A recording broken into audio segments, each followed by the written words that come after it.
Is it possible to become an Olympic karate champion at 40 years old? Well, this man is gonna find out. Today I'm joined by karate champion Antonio Diaz, who's gonna share the secrets behind his training routine, how he manages to consistently achieve peak performance after all these years, plus why he never, ever gives up. Keep watching.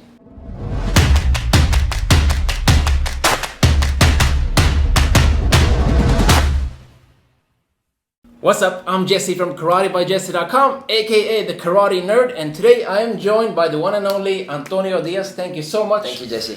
For sharing your time with us. Let's just start off by talking about a little bit about what you have achieved. You're a 2 times world karate champion, Right. 2 times world games champion, world combat games champion, 16 times Pan American champion, and you have a Guinness World Record for the most amount of medals in the World Karate Championships, correct? That's correct, yeah. Why? Why don't you leave some medals for the rest of us? Il karate è mi vida. Al momento io credo che sia una delle persone tecnicamente più valide che abbiamo nel panorama mondiale del Kata. He understands karate on a deeper level. Después de tanto luchar, de tantos años, el karate por fin llega a unos Juegos Olímpicos. En mi caso, estaría siendo uno de los que ha competido con más edad. Pero lo veo llegando a esas Olimpiadas y luchando por el podio.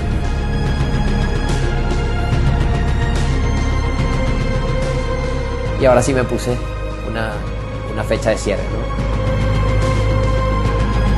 Quiero llegar a Tokio y poder retirarme y hacer mi último kata en el Budokan de Tokio en los Juegos Olímpicos de 2020. A lot of people quit when they get 1 medal, Yeah. or 2 or 3, or maybe they don't even get any medals and they quit. That's right. But you keep going. Yeah. The thing is, in 2002, I got my first world medal in Madrid. Okay. It was a bronze medal, and I said like, okay, I'm close, to. I think this is, possible to get the first place, and I started working for that, and then next year, next World Championship, I was 3rd place again. Then 2006 in Finland, I was 3rd place again. Yeah. And then I started like, okay, this is this is getting hard, but I'm very stubborn, and I was like, okay, no, I know I can do it. So then I got a silver medal in 2008, and at that time I said like, okay, I try it. I didn't, get it, but at least I got to a final. And then I go back home and say like, I'm gonna try one more time, and then that one more time was the gold medal.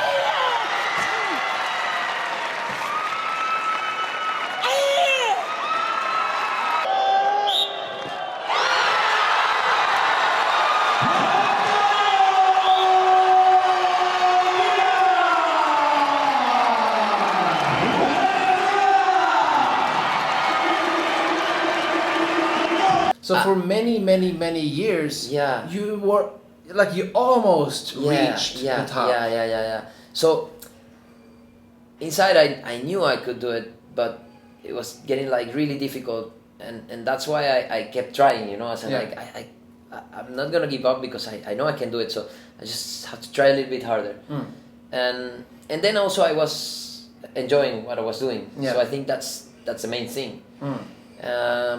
And then also, I've been like a kind of karate nerd, like you said, with the competitions and the results. Yeah. Since I was a kid, I knew who got the most medals, this statistics record. and Yeah, stuff, yeah. statistics. So I really like that. So and then say like, okay, so I won one time, and I said like, okay, I wanna repeat, and do another one. So in 2012, I won again. Then I was going for the third one, to try to get 3 world championships in a row, and had like the same record as Sakumoto Sensei or Miron or Luca Valdesi, and I was like, okay, I'm gonna try one more. And that time I lost before the final. I get bronze medal, and say, okay, maybe this is good time to stop. But at that world championship I didn't feel good. No. I was a little bit sick mentally. I don't know. I was not really connected. So I said like, okay, I don't want this like to be my last experience in a world championship. So I said, okay, I see if I can try one more. During that time also I had the loss of my sensei. He died in 2015. So I was a little bit, lost. And so I went 2016. I tried. I lost the semi-final with Japan, but it was different. I felt good. Say, okay, now I think I'm done. I felt good. I got a bronze medal, but okay, this is it.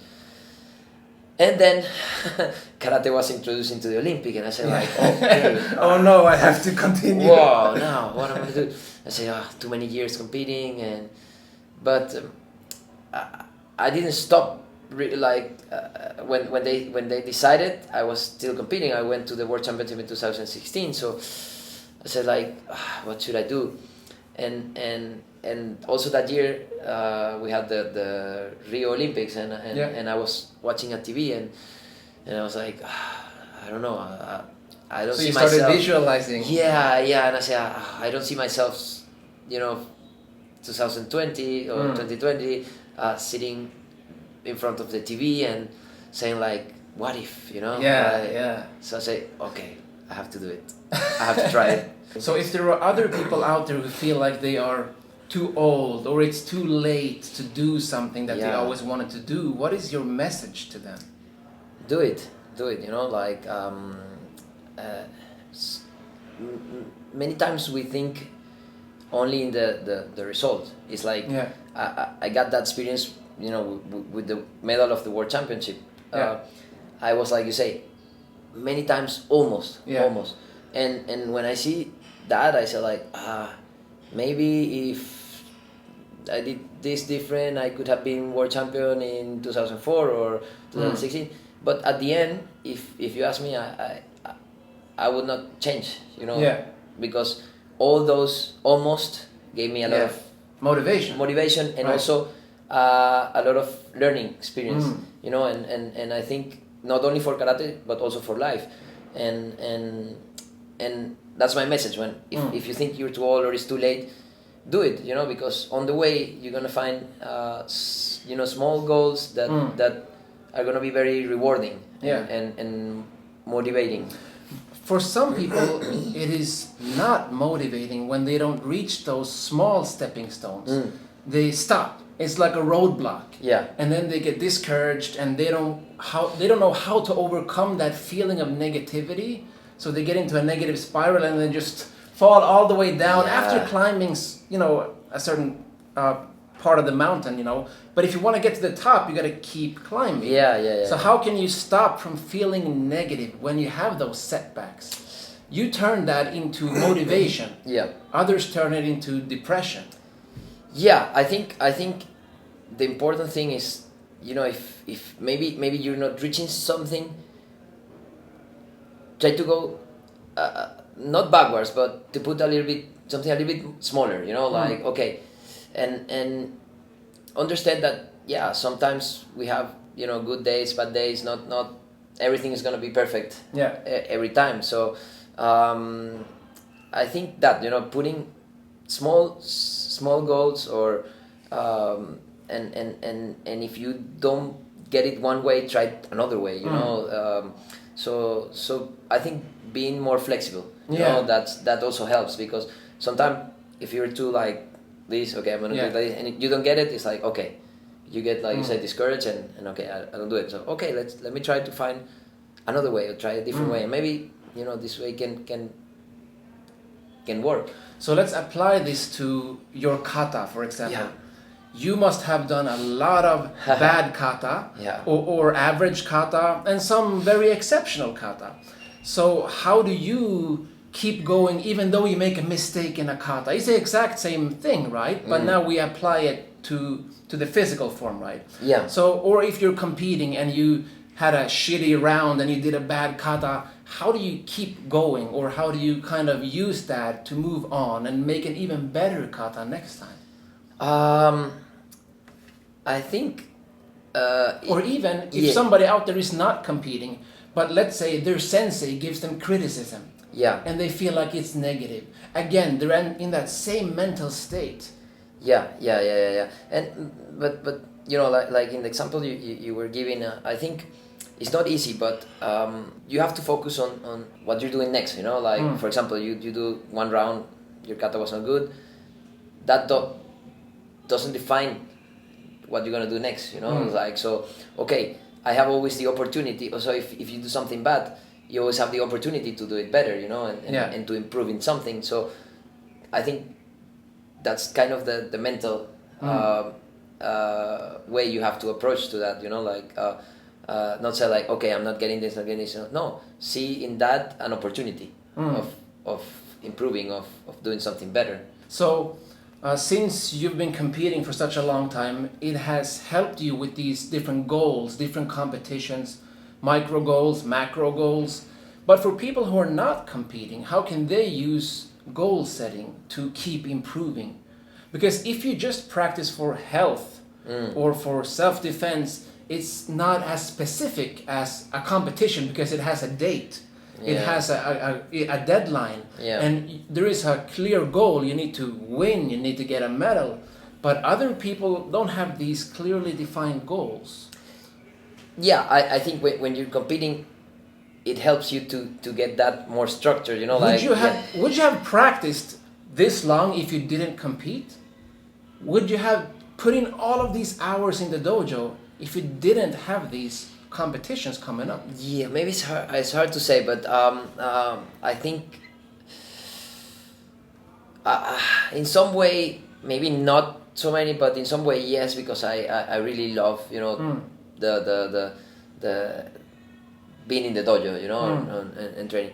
But yeah, definitely competition help. What I can say to people that don't compete is that they should try to put that goals. Not you don't have a competition or the medal, but you can put some dates, like, okay, I'm gonna try to get this better by this date or something, because that really helps, and that's why I say, like, some things of the competition environment help you in another aspect of your life. So that's why I say for another things in my life, I don't have the competition, but I try to apply the same. So even if people don't want to become a champion or win medals, they can still compete and then use those lessons in other areas. Yes. So in essence, you think maybe everyone should at least try to compete? Yeah. I think it's if you do it, with that mindset, is good. Yeah. How do you prepare when you're about to perform at a competition? You gotta do your best right here, right now. No retreat, no surrender. You cannot give up. How do you not crumble under the pressure? Do you have any methods for making sure that you can be your best? Well, I try to focus a lot on my breathing. Okay. I think that helps me. Any specific way you breathe, or just thinking about it? Well, I try to do like 3 deep breathing, like take air, hold it, a few seconds, and then let it out, and that helped me to, kind of relax a little bit all the, thoughts that are going before a competition, because even though I've been competing for so long, I still sometimes, get these thoughts that try to get you, out of the focus or the way. So I think you're constantly also fighting in some way to control. Yeah. These thoughts are like thinking too much ahead. Yeah, So, exactly. My idea is try to focus on what I'm feeling in the exact moment. So also that the breathing helps you to do that, or maybe one movement. Okay, so what I'm feeling exactly when I do this movement, and not thinking too much ahead. Yeah, exactly. So even in a kata, do you only think about this movement right here, or are you mentally kind of going through more movements in your head? What are you thinking about when you do a kata? I try to not think, But Yeah, if you try to not think, then you're thinking about not thinking. Yeah. Sometimes during the competition, I've been like really disconnected, Okay. Like your head is somewhere else? Like, I mean, like I was in the kata, but after I finished, it was like I don't remember thinking, oh, I was doing a mawashiuke or Okay. Suki. Yeah. It was like I was, really. Like a Zen Buddhist Yeah, monk? Okay. kind of way. So was that a good performance? Yes. Okay. Yes. Yeah. Yes, So everything just flowed naturally. Yes. Interesting. Yes. So how did you manage to repeat that feeling afterwards? Can you achieve that flow state of mind now automatically, or do you have to use some methods to get there? Does it just sometimes happen, or Yeah, when you are well prepared, Yeah. it's easier to get to that state. Your body feels ready, your mind feels ready, and of course I tried sometimes some kind of psychological training Yeah. and visualization and Yeah. a little bit of meditation and this, but for me I think if you do a hard training, Yeah. if you prepare good, that's the best mental training. It gives you the confidence? Yes. For me, it works. That works very well. The times I felt stronger in my mind was the times I knew I trained really hard and really good for that performance. Sometimes you see people who are warming up, but they are actually training because they're trying to compensate because they didn't do it in the dojo. Yeah. But how do you warm up for a competition? When I start, I think I waste a lot of energy warming up. It was a little bit like that, like doing too much. Too much, yeah. And I had to be like really sweat, and with time, I think I try to become more efficient. Yeah. and Save it for the match. Yeah. Basically, I do my warm up start with a lot of mobility. Yeah. A few like dynamic stretching. Yeah. And then I try to go through the katas a little bit. And I Do think you do a full speed, or do you gradually increase? gradually Okay. increase. And I think one of the mistakes maybe in the warm up is when you think you go to something that is not like, okay, I know this part is not, I'm not very good with this, and you start trying, and you have all the pressure of the tournament. Yeah. And if that part is difficult at that moment, it's going to be maybe more difficult. So then maybe you have the imbalance, and you try again, and imbalance, and then your mind is like, so I think it's better to go to your good parts, your best parts, because those parts are the ones you're going to give you confidence. Exactly. So check, and then if you're gonna do some more with full speed, do parts like you feel very comfortable. To get more. More. And that's more for your mind. Yes, than for your body. because the work is done. It's like you're not gonna correct something in 30 minutes before the match. Yeah. So I think that's a good way. So do things that gives you confidence instead of things that can put you more stiff and nervous. So that's what you do before a performance. Is there anything special you do under the performance or during the performance that makes it better? No. I think during the performance is just let it go. Be in the moment and let it go. Okay. Yeah. And after the performance, do you review it? Do you think about what went bad, what went good, and? Well, in the competition, it's like when I pass one round, okay, this is for now this is done. Now next Okay. one. Even sometimes it's like, okay, I finish one kata and it's like, maybe this part didn't feel very good. Okay, but I'm not gonna think about that now. So focus on the next one. But of course, after the competition finish, I try to review the videos if I have the opportunity to film it and see it more, detail to correct things. So how about your training? Okay. So we talked about the competition, yeah, right? yeah. So how do you train for a competition to make sure that you can be at your best? I was very lucky to have senseis that put a lot of importance on Kihon. So I think I had many hours of Kihon training during When you say Kihon, you mean just the basics? yes, Punching, yes, kicking, yes, blocking, punching, kicking, stances. back, forward, Yeah. different directions. So and sometimes very basic, Sometimes people think like, okay, I have to do something very complicated, but sometimes it was just senkutsudachi, nekuwasidachi, or chikodachi, back and forward for just stances, for example, and I think that gave me a good foundation. Yeah. And so for many years, the main point of my training was Kihon. The idea is to understand what your body's feeling. Yeah. Okay, with something simple, and then you can transfer that to something more complex. So you talked about the importance of feeling how your body moves. Yeah. Can you give some advice for people who don't have any connection with their body? They're just moving their arms and legs and they don't know what you're talking about. How can you find the feeling with your body? I mean, my body is here. Yeah. But like, how do you find that connection, that feeling? It's I don't know. It's important to try to be aware of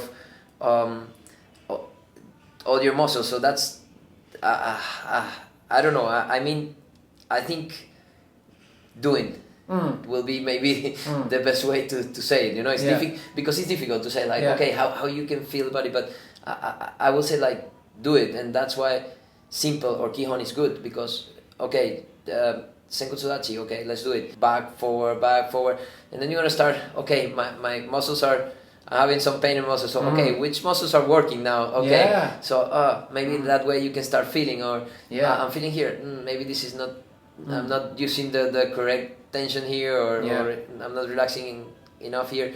So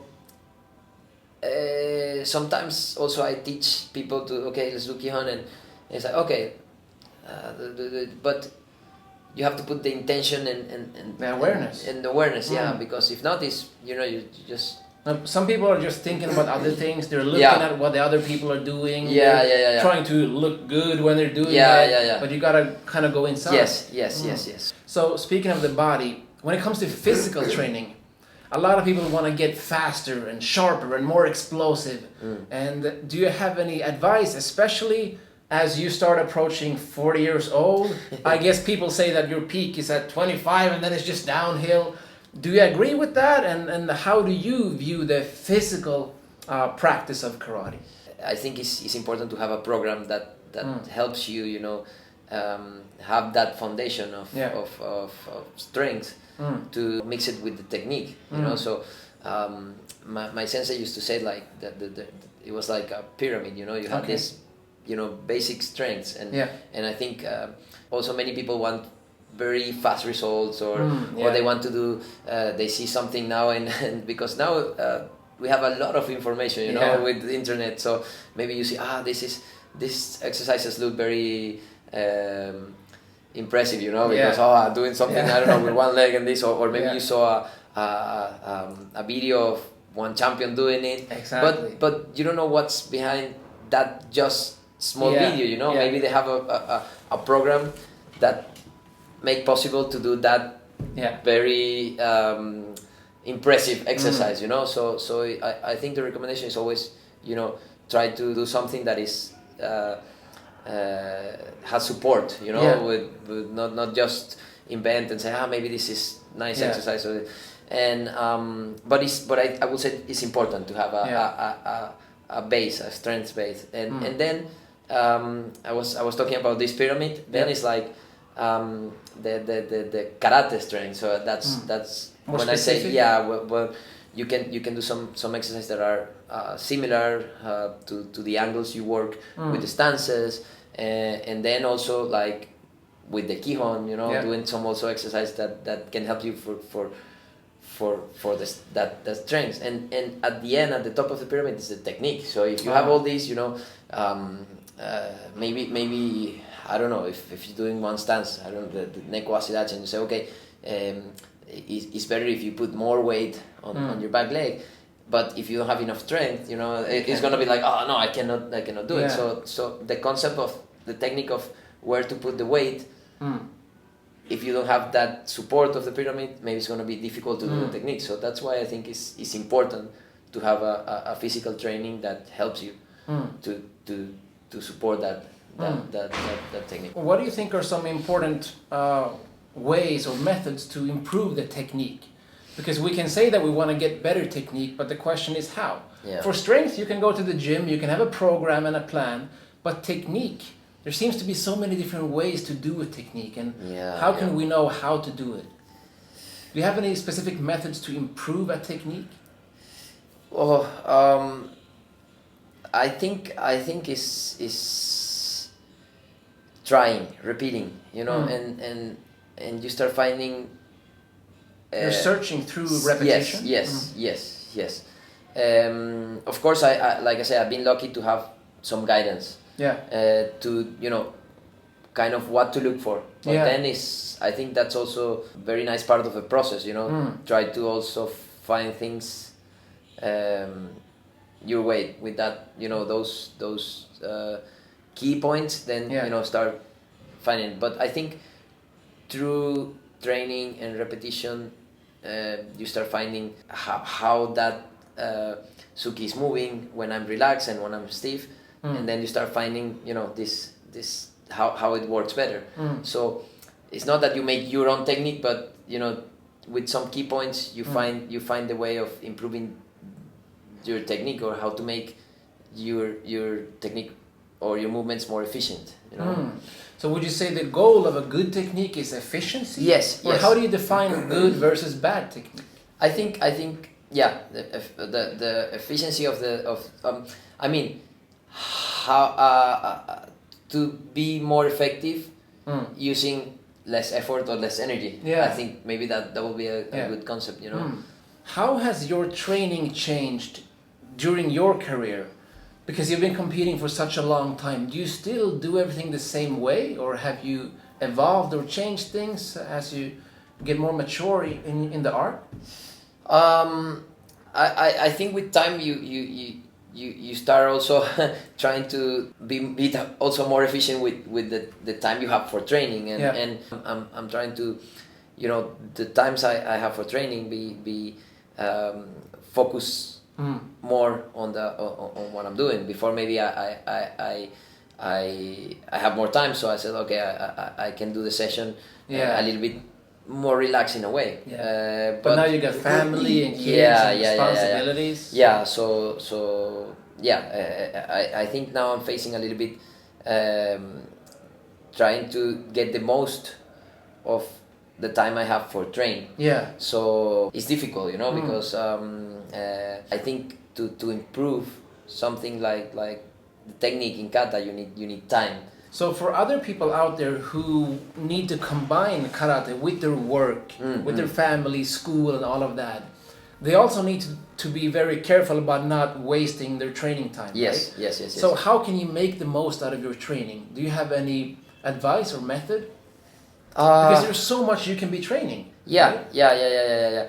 I talk a lot about the Kihon. So maybe if you cannot do a whole session of Kihon, you use the Kihon for the warm up. Maybe So okay, I'm gonna do a little bit, maybe some minutes of Kihon for warm up, and then okay, I use the rest of the session for the specific kata training. So in that way you can mix both things, you know, and not just go, okay, I'm just gonna do some repetition of the kata. Yeah. So that way maybe, okay, you warm up with the Quijón and you can go directly to then perform your katas at full speed, you know. You don't need to go, okay, I don't need to go doing it a few times, you know. So yeah, it's different ways of mixing it, but at the end is the key point is what we talked before, the awareness you put to the training. Yeah, interesting. So also I've heard as you get older, I'm still young, but you know that Me too. Yeah. you are. I've heard that recovery gets more important. Yes. Can you talk a little bit about how you view recovery? Do you do any specific things to recover so you don't get overtrained? And what advice can you give?